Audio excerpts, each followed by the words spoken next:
I always do this. I always get started and then don't hit the record button. We are live now, by the way. Hello, everybody. Okay, cool. Hi, everybody. All right, I'm going to play the intro and hit the record button properly this time. It's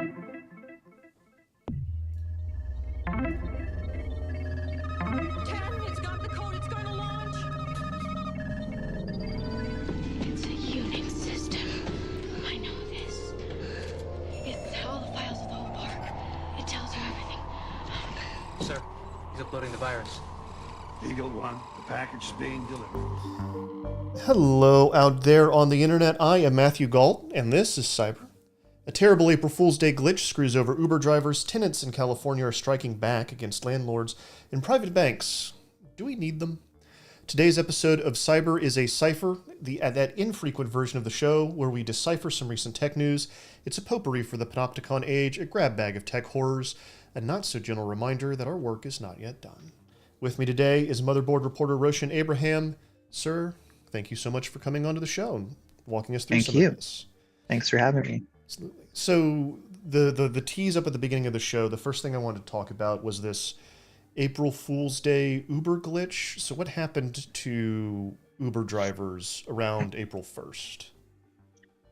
So basically a bunch of Uber Eats drivers. We don't know exactly how many, but it seems like it was probably like in the thousands. Some people said it was everyone they know, and Uber didn't really tell us exactly how many people. But basically, all these folks got a message on April 1st saying that Uber had accidentally overpaid their base rate the previous day, and now they were going to be subtracting that overpayment from their account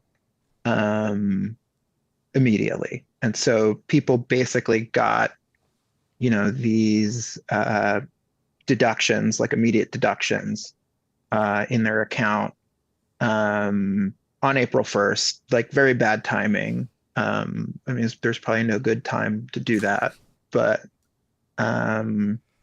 yeah. So, what Uber told us is that this was, everyone got overpaid, like they got double pay basically the day before on their base rate that they accepted in the app when they like took on their gig that day. And where I heard lots of different stories from people who reached out to me, but there's some dispute among drivers whether that is accurate. Some people are saying, no, you just like across the board just sort of took off. You just like made these deductions even to people you didn't overpay. So I think that aspect of it is something that's still kind of like In dispute. in dispute, and we still need to figure out exactly what happened there. But what Uber is saying is like they just made a glitch error and overpaid their base pay. Yeah, we've got some, obviously, Uber drivers talk to each other online. You had pulled from Reddit a bunch of people posting kind of their screenshots of what had been taken from them. $94.39 adjustment here, overpayment for trips between the 31st and April 2nd. An incorrect overpayment was made to your account, same date range. We will adjust negative $75.86 paid or payable to you for the affected trip. And was this all Uber Eats drivers? As far as you can tell, nobody that was like taking somebody around a city was doing this happened to? Yeah, I've only heard about it from Uber Eats drivers. Like as far as I know, there wasn't like um, non-food delivery Uber drivers haven't en masse said anything about this. So for some reason, whatever happened seems to have been concentrated with Uber Eats drivers. And we don't have any idea why this happened or what the nature of the glitch was, right? No, the Uber didn't really tell us what happened. They said they regret the error. They, all they said was that it was a double payment. Whether it was some technical glitch, whether it was like a manual issue. Um, that, we just like don't know right now. Somebody was able to get one of these Uber drivers was able to get their money back, right? Like they complained to Uber and fought, and Uber backed off. Well, someone on Reddit did say that. I don't Fair. know that person got their money back. I mean, like a lot of people reached out to me, and some people had um, documentation of screenshots and stuff. But like from the screenshots and stuff that I got, um, no, none of the folks who said that Uber gave them the money back reached out to me with documentation, or if I reached out to them, I didn't hear from them. So I don't know for sure if that happened, but the conversation on Reddit is some folks are saying they did. So this is another data point in a bunch of data points that is essentially it is precarious and shitty to be a gig worker, especially for one of these Uber or one of these other companies that's like a food delivery service, right? Like this is all. It's not a good place to work as far as we can tell, right? Yeah, I think the consensus is it's not a great place to work. Yeah, but I would say like I think like 5 people who emailed me said, I'm not going to work here anymore. I'm sick of this. I think the biggest complaint, more so than the money, and some people, they still think that Uber pays well compared to like DoorDash and some other similar food delivery folks. But I think the main complaint is like Uber's very opaque in terms of how it explains certain things to its drivers. When they sent that message to all their drivers and said, there was an error, there was an overpayment, like it wasn't really itemized. They didn't say here were the specific rides and here's how much you got paid and here's what we're deducting. They didn't even really explain, like when they gave us the comment, we almost got more information than they gave to their drivers, and we didn't really get much information from them other than, they said it was a double payment, but like they didn't really do any kind of accounting or math or attempt to go into any detail about what the overpayment was or anything like that when they contacted their drivers. So I think it's another issue with just like the overall opacity and bad communication with drivers. It's I think one of the studies we linked to is people feel like it's like gambling working for their apps, which is totally understandable. Right. I'm going to read the statement here. I've got it pulled up. For several hours on March 31st, Uber experienced a technical issue that resulted in couriers being paid double the fare shown for each delivery trip. In all cases, couriers were paid the full amount they were shown before accepting a trip. We apologize for the error and are working to prevent this from happening again. Which, as you said, we go back and we look at what the drivers were posting on Reddit and what they had told you that they had experienced. Due to a technical issue, you received duplicate earnings for this day, and then they just took the money. Yeah. So yeah, it's significantly more when talking to a journalist, which is honestly a little bit more than we often get out of some of these tech companies, right? Yeah. And I think the other thing worth mentioning is like they took the money out of Uber's app, like they couldn't take it out of their like bank account or something. So they took it out of the Uber app. And I think some folks, either they had already kind of moved the money to their account or something like that, but folks have bills to pay. And for some folks that resulted in them having like negative dollars in their account. And that kind of puts them in a weird position where some of them had to like end up borrowing money in order to like do their trips for the day. So I think even if you take Uber's, even if Uber's 100% correct that this was a double payment and that was like a total glitch, and legally they have every right to take it back, even if that's the case. It really puts drivers in a really difficult position to make such kind of big mistakes and I take think the money back. I think this says it all. It's a quote from one of the drivers. If there was a glitch in the system, that's on you all, right? Like, Yeah, yeah, you yeah. know, it's And I not the think, driver's fault that they were overpaid. yeah, and I think that like from the perspective of some of these drivers, it's like I'm just kind of like paying my bills like, week to week. I'm kind of like struggling out here. And if you overpaid me by like a little bit, like why is it even a big deal? Like maybe just overpay me for once. Like and one person said like, well, I drove through a blizzard, so I just assumed that Uber was like, paying Surge me a little bit pricing. extra. Yeah, Yeah, you know. Yeah, of course. Um, so It's yeah, I think it's it's almost as if these food delivery apps uh, are kind of falling apart for everybody involved. Delivery drivers and the people buying the food, and perhaps the middlemen themselves.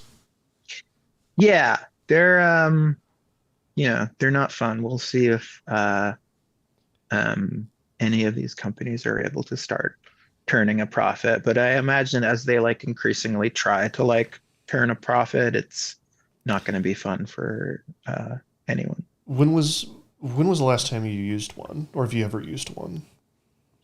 The only time, well, not the only time, but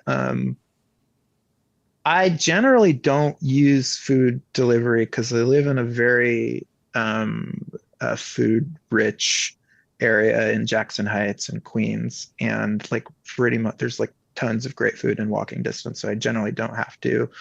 Um, I did like in February I had COVID and I like just didn't leave my apartment for like a week, Yeah, I think and that you and was yeah. I think you and I had COVID around the same time, actually.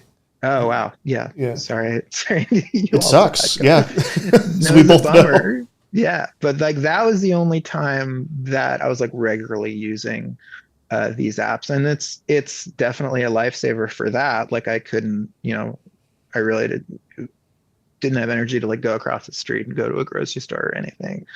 Um, but yeah, I mean, generally, I don't use them that much, but I think if you do use them and you're in a position to tip well, I think that's probably a good strategy. I would say, and we've talked about this on the show a little bit before, that the prices have risen for the user. The prices have gone up astronomically, and the service is getting much worse. I Mm, would imagine because of things like this, like mm, drivers getting squeezed and kind of screwed over in the middle of the process constantly and not being treated well. And I imagine there are users that don't tip. In fact, I know there aren't because we've reported on it, and mm. we've talked to the Uber drivers before. So yeah, I feel very much like this is it was great when I had COVID and I was able to get deliveries, but I don't see this business lasting too much longer. But we'll see. Mm. Yeah. All right, let's move on to another one of your stories that I thought was really interesting, especially because I had never heard of such a thing. Because I am a Southern man, and they have beaten the ideas of unions out of us so hard that I don't even think that things like this are possible. What is a tenants union? Well, I mean, tenant unions are they're just sort of collections of tenants coming together to advocate for conditions in their buildings, and they could be citywide, they could be building wide, they could be across the portfolio of a corporate entity that owns a bunch of buildings. Um, and yeah, I mean, like for the most part, a tenant union, it's not like legally recognized in the way that like a labor union would be, with the exception being in San Francisco, where they passed a law um, uh, requiring landlords to negotiate in good faith with building-wide tenant unions.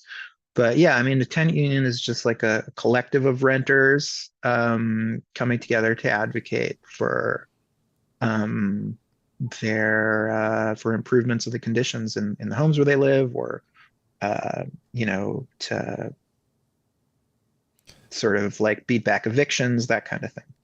So your story specifically focuses on the Blackstone Tenants Union in San Diego. Real quick, give us the background on Blackstone. This is a group that invests in large amounts of real estate all over the country. Is that correct? Invests. Yeah, Blackstone's like a gigantic private equity firm. I think they manage other people's assets and they own property. And they're very big. I think that their cash on hand was, um, I don't know, maybe like $100 billion, I want to say. Let me look through the story. I'm sure it says. I've got it But pulled up here. their market cap is $100 billion, and And they they manage, manage 975 billion worth of assets across the globe. yeah. Um, so they're pretty huge, and they've gotten into trouble all over planet Earth. They've I think, where was it, like in Scotland and other sort of like European countries where they were found to be exacerbating the housing crisis. Oh, Denmark, Ireland, the Czech Republic, Spain, and Sweden. The UN accused Blackstone of exacerbating the housing crisis by inflating rents across its portfolio. Um, so yeah, so if like in certain markets, if they own enough housing, they can kind of like manipulate rents by just sort of like raising rents, and people have less options to go outside of their portfolio. I think their ability to manipulate the rental market is probably a little bit smaller in the United States just because it's so huge. But I think, yeah, so in the US, they own 300,000 units, I believe. So they're technically the largest landlord in the United States. That's still, a relatively small percent of the overall housing stock in the United States, but it's still a lot of housing. And yeah, so they are, they have In been. landlords were kind of in this place during the pandemic where you couldn't evict anybody. Mm, And now that that has gone away, landlords are letting the good times roll, so to speak, right? We've got in your piece in Georgia, the company filed 170 evictions in last October in Maricopa County, Arizona, everyone's favorite county in Arizona. The company filed 70 evictions in September, and according to the report that you're talking about here, in some cases, Blackstone filed to evict tenants who owed just 1 month's rent. So they're kind of catching up. They're making up for lost time, right? yeah, they're making up for lost time. And I mean, what they say is, um, well, we had like our eviction moratorium, like we had a voluntary eviction moratorium that actually went longer than the federal eviction moratorium, which is true. Their eviction moratorium was longer than it legally needed to be, and they were in some areas kind of lenient. But I think it's important to remember that they, you know, can afford to do that. Like they're gigantic, so like their margins are not hurt that much if they, give folks a little bit more time to pay the rent. But they, I guess, in the last quarter of 2022, they started to wind down their own voluntary eviction moratorium and started evicting a lot of people. And yeah, and so it's really just about sort of like increasing their profit margins. They have a real estate investment trust, and there was a video leaked to Insider. Nadeem Megji, who's like the head of the real estate division, said, "We're also seeing a meaningful increase in economic occupancy as we move past what were voluntary eviction restrictions that had been in place for the last couple of years." And yeah, so like They they're get basically, yeah, they get to jack just up rents now, essentially. yeah. So they're excited about that. He wanted to calm down the investors who were worried that they were And evicting then enough people. and then to kind of fight back against this in San Diego, you have this group called the Blackstone Tenants Union, which is formed in 2021. What kind of things can this tenants union do, and what is their fight like right now? I mean, they can go on rent strikes, and they can just sort of like, advocate as a body. They can just sort of like coordinate actions. They work with a nonprofit, and yeah, I mean, they're just sort of. I mean, it's just like about solidarity and getting a lot of renters who are in that in their portfolio to sort of like come together and demand better conditions as one entity. And how's that fight going? How is that fight going? I guess, I mean, it's a difficult fight. I think that Blackstone is, yeah, they've been really ramping up evictions, specifically across their portfolios in San Diego County. And I think with those specific properties, like they're trying to get a really high turnover to like increase the, like the overall rents on those units. I think that was like one thing that was shown in that report we looked at was the average rents in like 10 of the buildings that they own in San Diego County.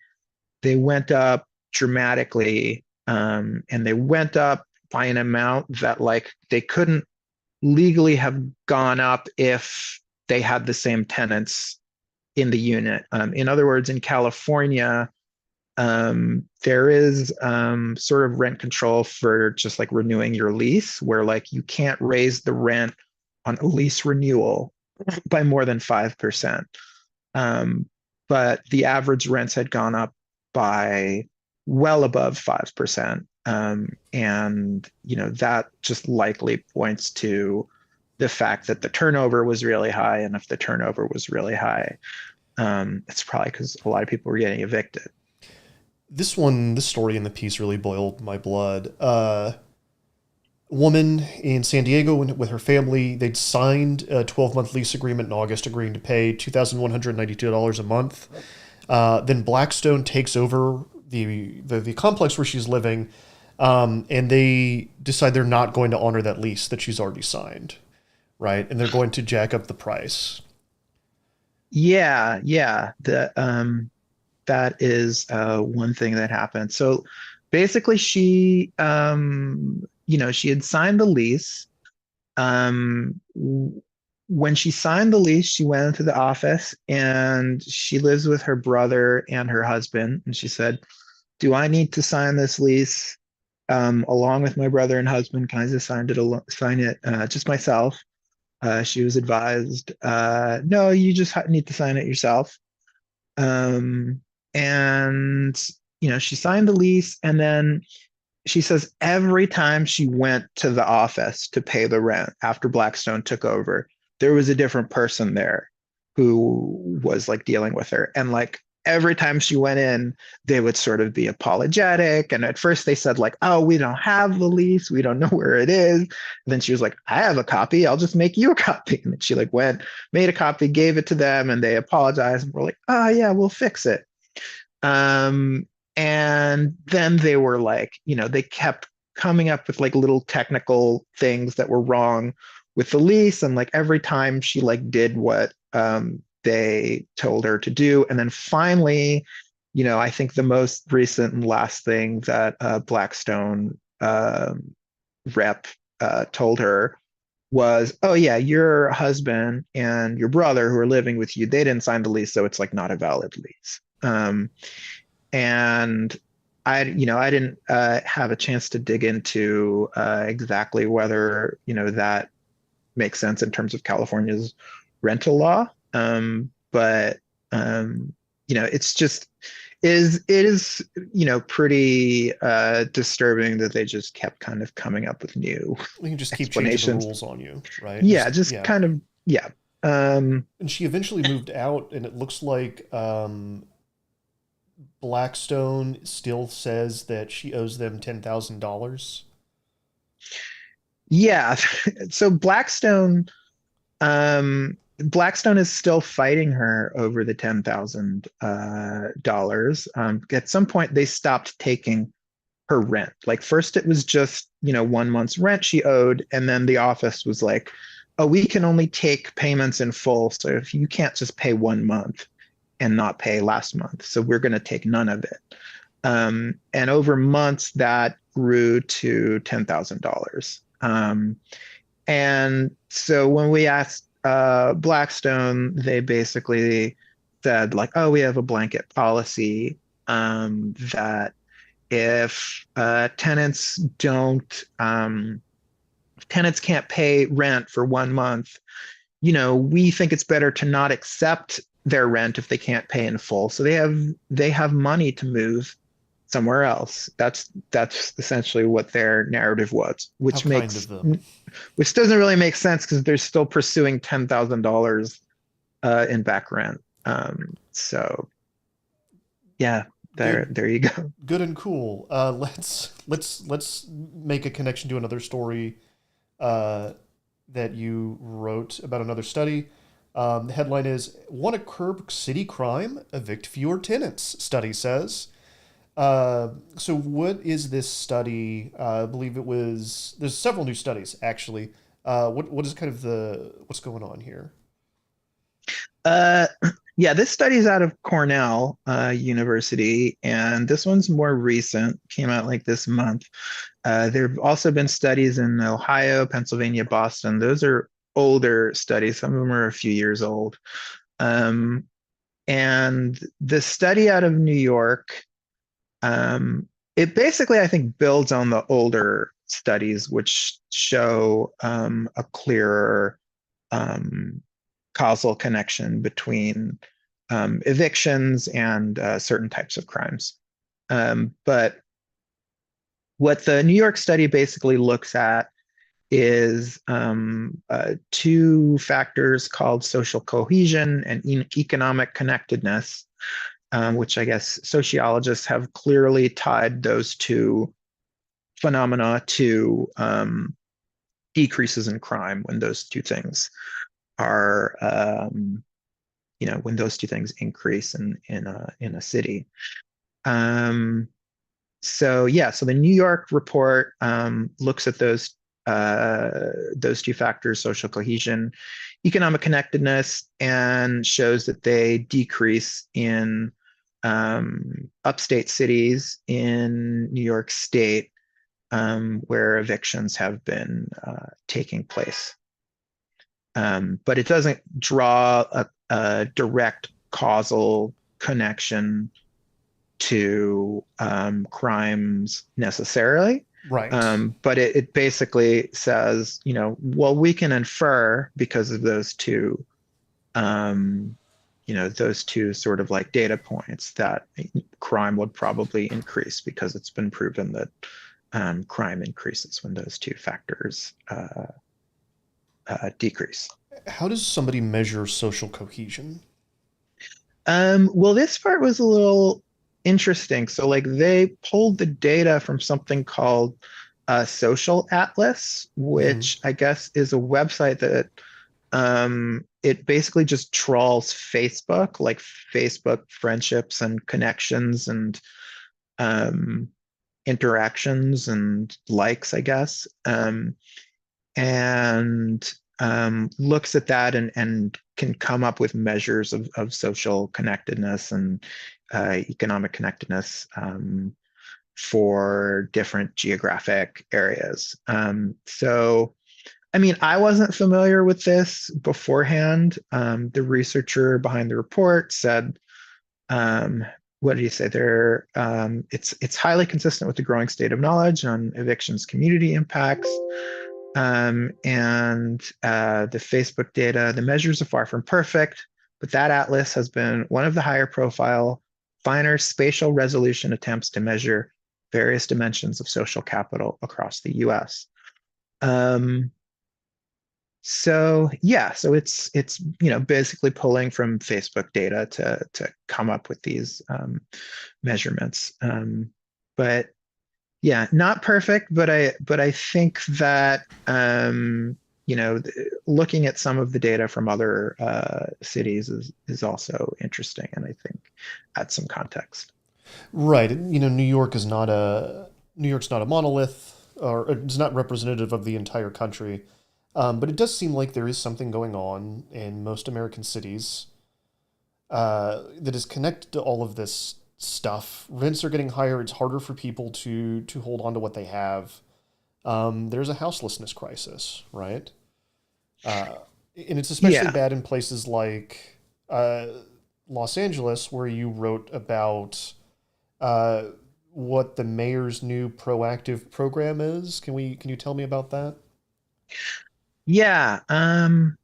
So basically, the new mayor, Karen Bass, came in and she ran on one of the big, if not the biggest issue she ran on was homelessness, and she had a very big, very ambitious set of policies to address homelessness, and I think to her credit is very ambitious and is very serious about the issue. I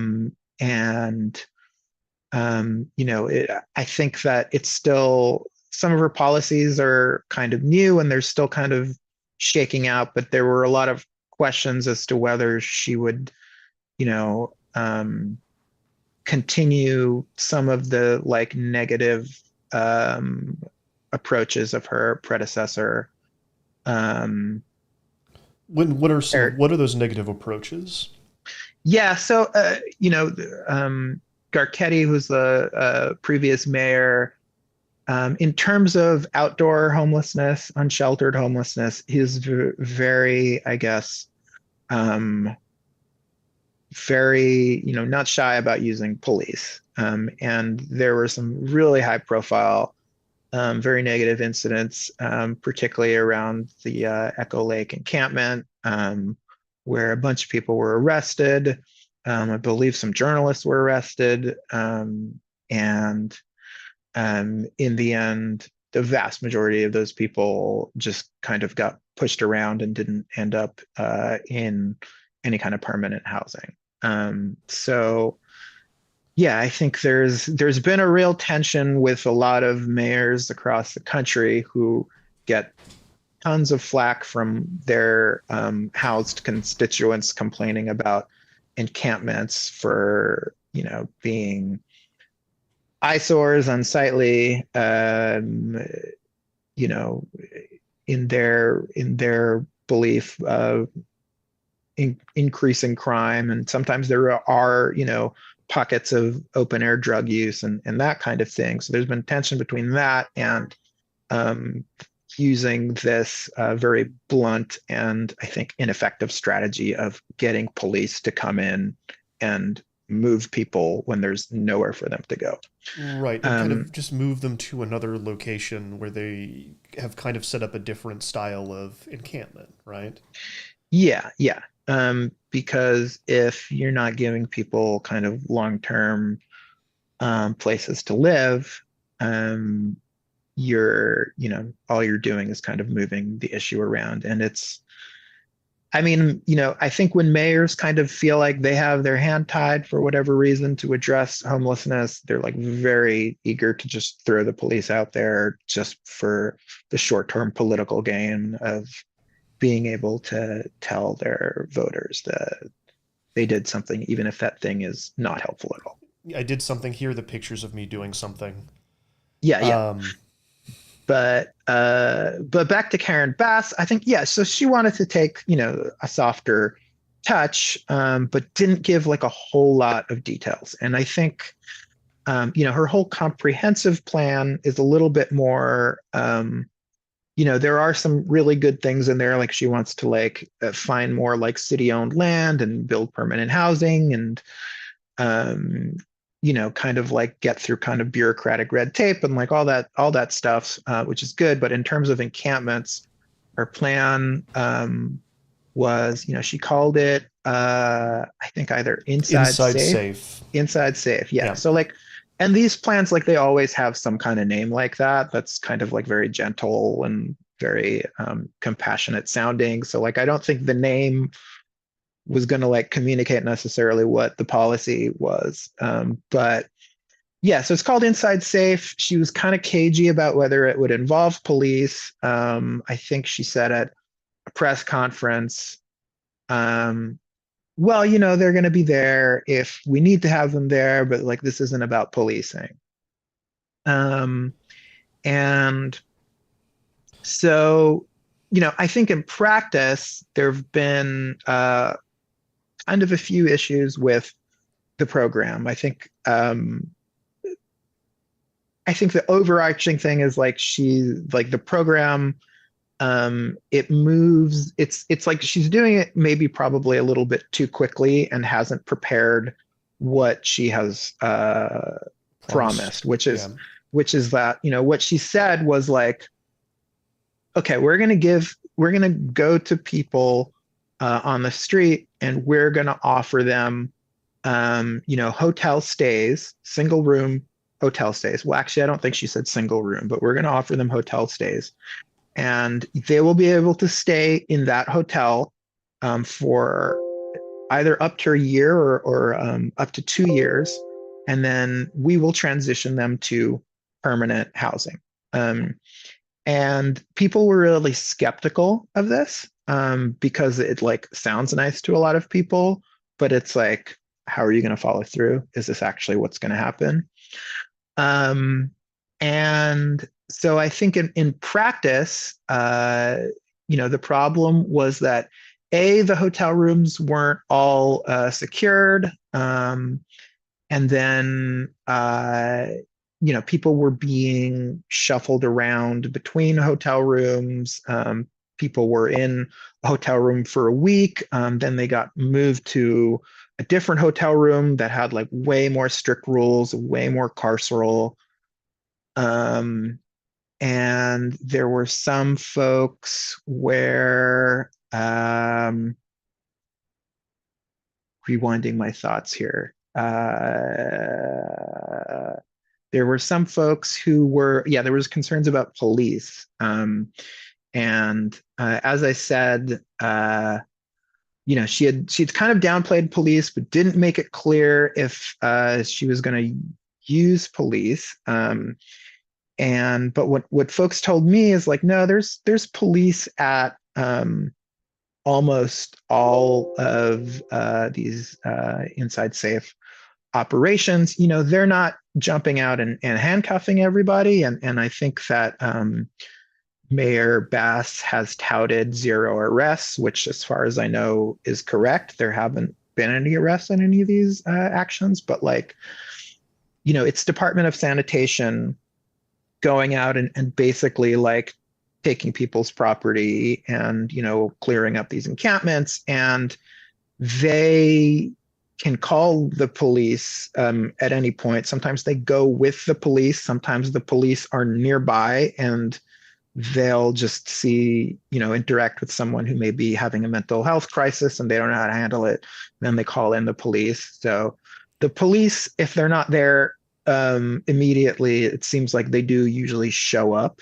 Right. And I've been told at one encampment in particular in Venice, that the police were just there very consistently and that they like keep coming back. Yeah. I need to apologize to Beatmaster80 in the chat and everyone who's listening right now for blasting them with Windows notification noises as I was looking for specific things to quote from your story. So apologies. I'll Yeah. endeavor to make that stop. I'm sorry. Yeah. I'm sorry to Beatmaster 80. All right, one more story before we let you go and we wrap up. So Silicon Valley Bank, Signature Bank, we've had some high-profile bank failures recently. You wrote a piece about it at the time, kind of rethinking. Uh, I'm sorry. Chat is cracking me up. I've listened to Cyber for years and always laugh when those notification sounds happen. Haha. Listen, okay, I'm gonna mute them next time. I'm sorry. Anyway, high profile. You have high profile bank failures, which caused you to write this piece, kind of rethinking the way we think about banking entirely. The title is "Private Banks Are in Crisis. What if they were public banks?" What would be the difference between a private and public bank? And isn't it just a credit union? I think the difference between like a credit union and a public bank is like the idea of a public bank is like they're a place where government funds are deposited, and that like a certain amount of government funds and investments have to be deposited there, and then there is a board that determines how that money is then invested. So, and I think that credit unions are more for like personal loans and lending, whereas public banks, as far as I know, they're like not really designed for individualized lending. So yeah, I think that the idea of a public bank is just like a way to manage government assets in a way that doesn't rely on private banks. Questions from the chat. When the nation bails them out, they kind of already are public banks. No, it's kind of an interesting question, right? Like people want the private risk and private reward, or I guess they want to turn private risk into public risk when something goes wrong, right? And I think that's kind of been the story since 2008. Yeah. Yeah, I think that, I think the public bank movement, which I think really blossomed after 2008 and has kind of been growing since then, and really has been growing more since the pandemic, is sort of rooted in that idea of like, well, if we're bailing out and subsidizing private banks, why do we have no control over how they operate? And wouldn't it be better if we had banks with more democratic controls in terms of how they operate? So I think that while a public bank isn't, directly democratic in the sense of like, as far as I know, the plan is not to have, elected boards. Maybe there's a few plans that are trying to go in that direction. The idea is to have like a charter and a board of directors that would help the bank operate a little bit more like a nonprofit acting in the public good, and that it would be accountable to people. And private banks, all they only have to be accountable to shareholders. So I think that like with public banks, the idea is that like it's written specifically in their charter that they do not have to be accountable to any shareholders. And I don't know how shareholders would necessarily work with a public bank, but And there are examples of this, right? This isn't just like a pipe dream. This is something that's happening now. You've got the Bank of North Dakota, which I thought was a really good example. yeah.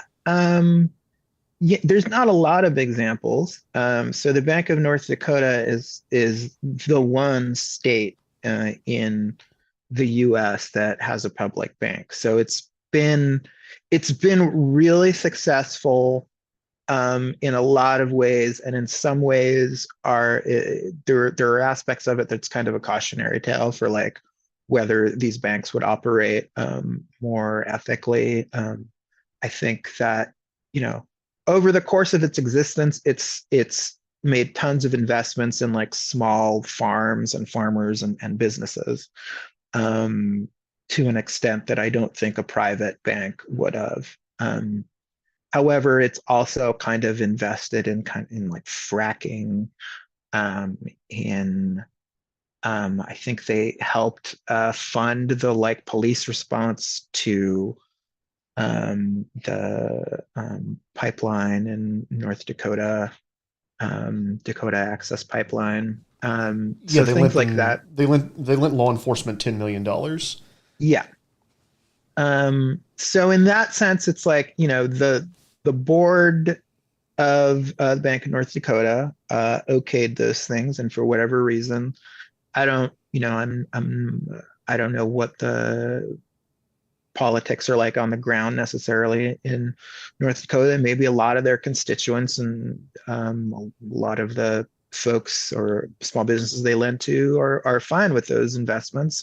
But I think the lesson is really like you know, they're only going to act as ethically as their board and as their charter, As their community does. yeah, Right? as their community does. It creates a banking system where the local community that's built around the bank the bank is the bank and its policies are more reflective of that local community, right? Yeah. And it which, you know, I might argue that perhaps that is also what happened to Silicon Valley Bank. That's definitely an argument. Yeah. You could make that argument. I mean, I think I like to think the community in Silicon Valley and maybe the greater Bay Area is probably a little bit more complex and like the cross section of people who are relying on Silicon Valley Bank. But That's fair. yeah, no, I'm sure, yeah, that analogy definitely does make some sense. All right, what are you working on? What else is in the pipe?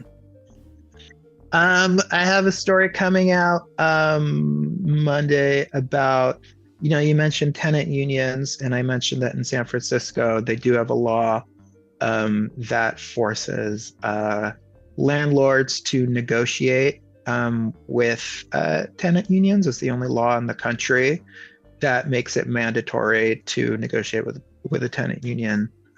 And it just went into effect last year, and I'm talking to a tenant union or a group of tenant unions who are saying that their giant corporate landlord, maybe unsurprisingly, does not really want to negotiate. Shock. Big shock. Yeah. So that's what's on board for next week. All right. Well, I look forward to reading that, and thank you so much for coming on to Cyber.